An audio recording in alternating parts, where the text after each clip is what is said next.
विद्यार्थी मित्रांनो नमस्कार. मी डॉक्टर भारत यलगडाख, सहाय्यक प्राध्यापक, department of geography, KRTR, BH commerce आणि M science, popularly known as KTHM college. विद्यार्थी मित्रांनो, सर्वप्रथम आजच्या तासिकेमध्ये मी तुमचे सहर्ष स्वागत करीत आहेत.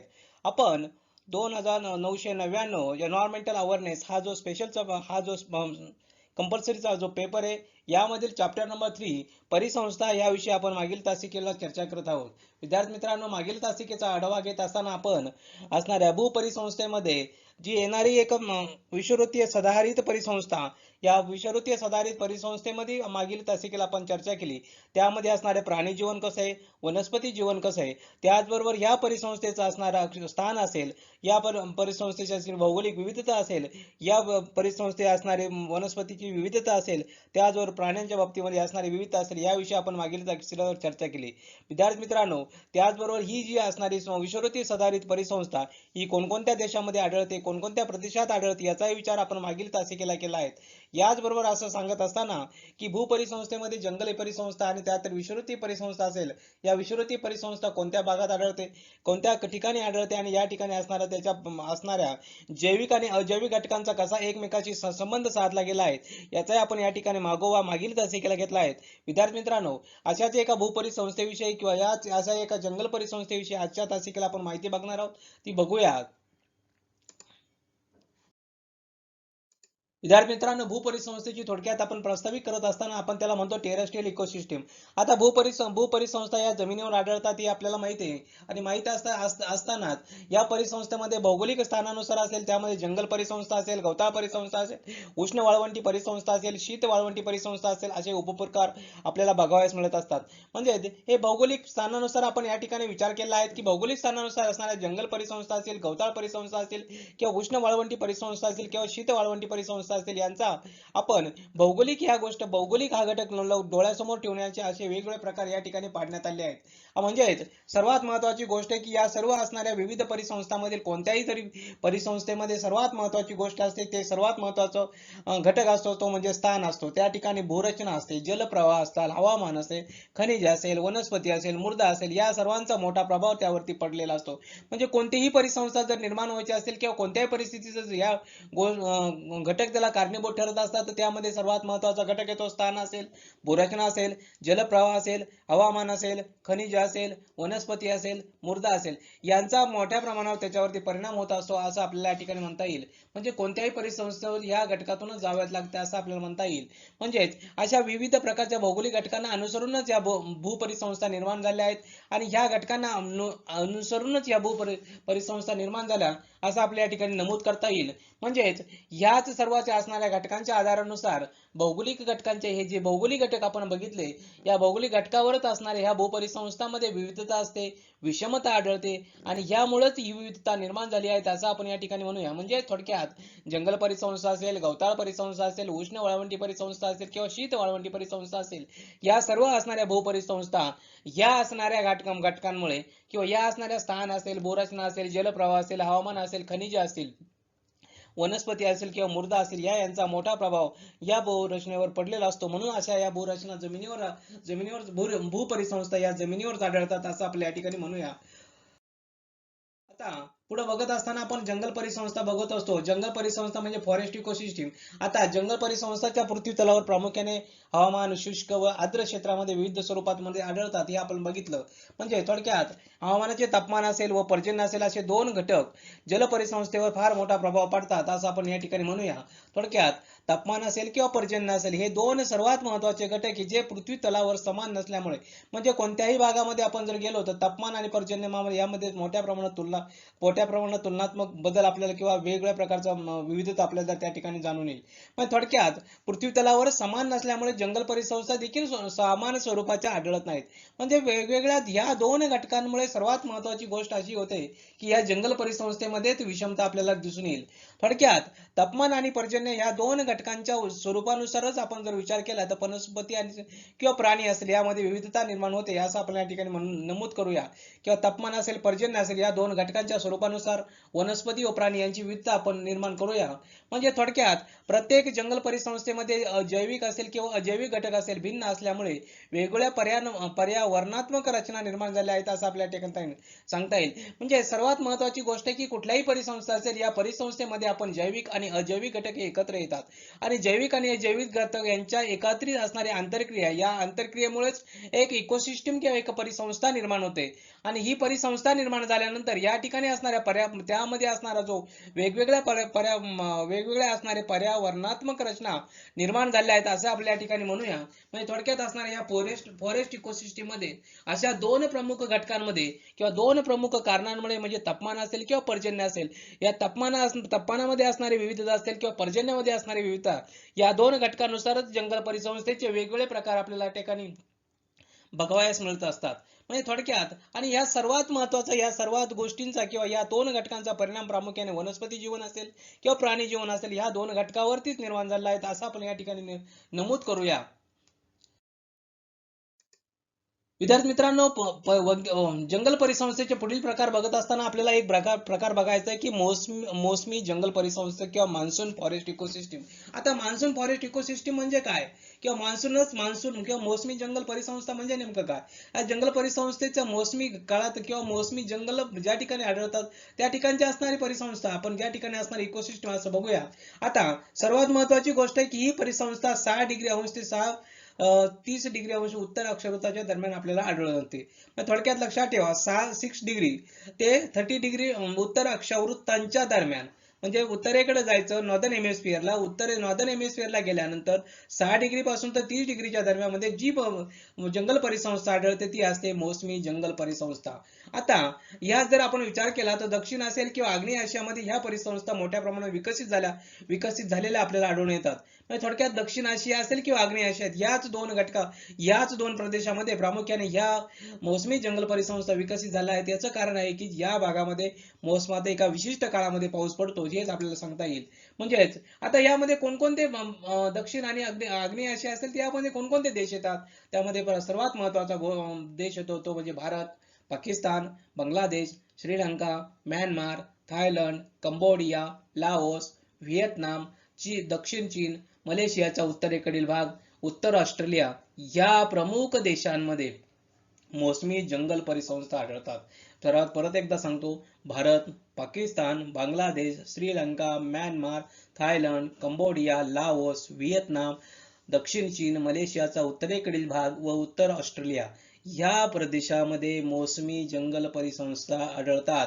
म्हणजेच मान्सून फॉरेस्ट इकोसिस्टीम ह्या ठिकाणी आहेत असं आपल्या ठिकाणी म्हणता येईल.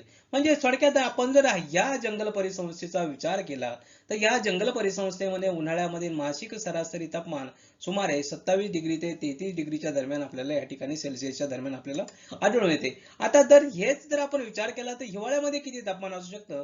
तर हिवाळ्यात मध्ये साधारणतः आपण विचार केला तर 16 डिग्री ते 24 डिग्रीच्या सेल्सिअसच्या दरम्यान आपल्याला या ठिकाणी आढळते.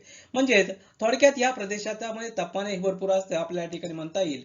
थोडक्यात या ठिकाणी हिवाळ्यात हे बरेच कमी असते असे आपल्या ठिकाणी, म्हणजे तापमानाची असणारी विविधता आपल्याला या ठिकाणी जाणवता असं आपल्याला म्हणता येईल. म्हणजे थोडक्यात आणि सर्वात महत्वाची गोष्ट आहे की मी तुम्हाला मगाशी सांगितलं की ह्या ठिकाणी याच काळामध्ये किंवा याच भागामध्ये विशिष्ट भागामध्ये असणाऱ्यामुळे दक्षिण किंवा आग्नेय आशियामध्ये असल्यामुळे या ठिकाणी मोसमी जंगल परिसंस्थाच का निर्माण झाला आहे?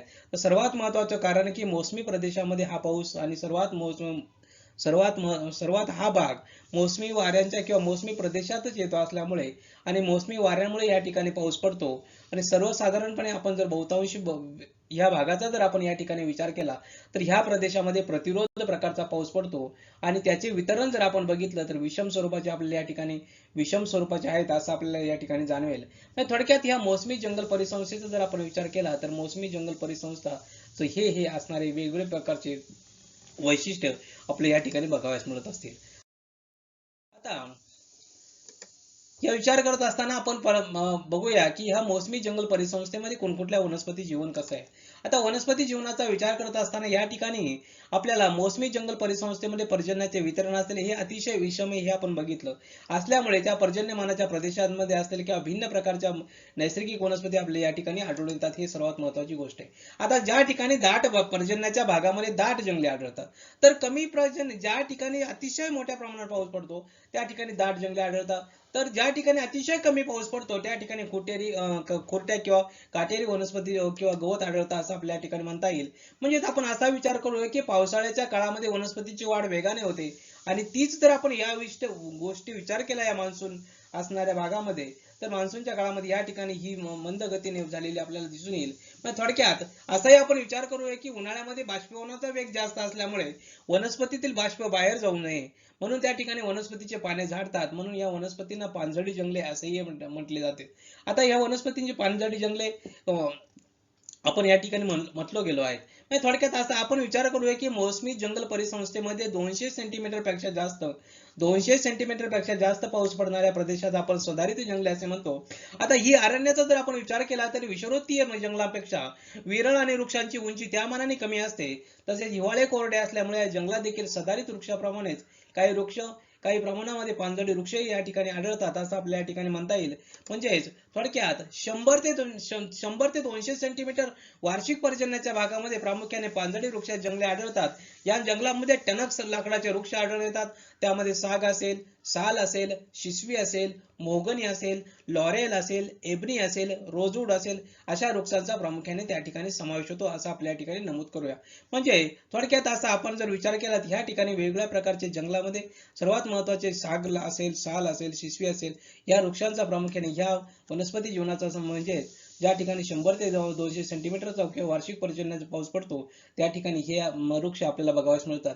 आता 50 ते 100 सेंटीमीटरचा जर आपण विचार केला त्या 50 ते 100 सेंटीमीटर मध्यम पावसाच्या प्रदेशात जर आपण गेलो त्या ठिकाणी काटेरी किंवा खुरटी झाडे किंवा गवत आढळतं असं आपल्या ठिकाणी म्हणता येईल.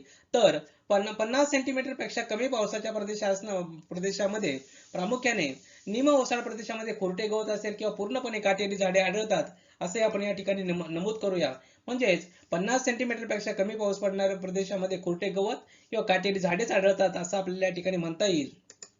आता पुढे गेल्यानंतर आपल्याला वनस्पती जीवनाचाच विचार करत असताना की ह्या ठिकाणी असणाऱ्या या परिसंस्थेमध्ये जास्त पावसाच्या प्रदेशाकडून जसे जसे आपण कमी पावसाच्या प्रदेशाकडे जातो तसे तसे वृक्षांचा लहान किंवा वृक्षांची उंची आपल्याला कमी झालेली आढळून येते किंवा जंगलांचंही प्रमाण किंवा जंगलांचं दाटकडून विरळकडं झालेलं आपल्याला बघता येईल. म्हणजेच ज्या ठिकाणी जास्त मोठ्या प्रमाणात पाऊस पडतो त्या ठिकाणी दाट जंगले आढळतात, ज्या ठिकाणी पावसाचं प्रमाण कमी कमी झाले त्या ठिकाणी जंगलांचं विरळही प्रमाण त्या ठिकाणी होत जातं. थोडक्यात असा आपण विचार करूया की काटेरी झाडांचे प्रमाणही वाढत जाते. उदाहरणार्थ बाभूळ असेल, कडुलिंब असेल यांचेही प्रमाण वाढलेले आहेत असं आपल्याला म्हणता येईल. म्हणजे थोडक्यात कमी पावसाच्या प्रदेशामध्ये आपण जर आलो तर कमी पावसाच्या प्रदेशामध्ये कोरटे गवत असेल, बाभळी असतील या ठिकाणी असतात असं आपल्याला म्हणता येईल.